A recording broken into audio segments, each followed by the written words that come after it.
ব্রিটেনের বাংলাদেশি অধ্যুষিত বাংলা টাউন খ্যাত ব্রিকলেনের হারানো ঐতিহ্যকে পুনরুদ্ধারে কাজ করে যাচ্ছে টাওয়ার হ্যামলেটস কাউন্সিল। পবিত্র ঈদ উল ফিতর উপলক্ষে বাংলা টাউনে ঈদ লাইটিংয়ের উদ্বোধন করে একথা জানান মেয়র লুৎফর রহমান।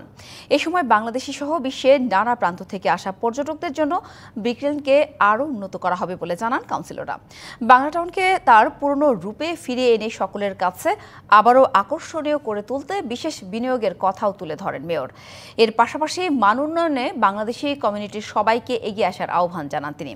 ঈদ লাইটিংয়ের উদ্বোধনী অনুষ্ঠানে টাওয়ার হ্যামলেটসকে কাউন্সিলর সহ বাংলাদেশি কমিউনিটির ব্যক্তিবর্গ উপস্থিত ছিলেন। আমরা আজকে আইছি to celebrate that success, to celebrate the contribution of the immigrant community over centuries, and in particular latterly the British Bangladeshi, the Muslim communities in Brick Lane, Bangla Town and in Tower Hamlets generally.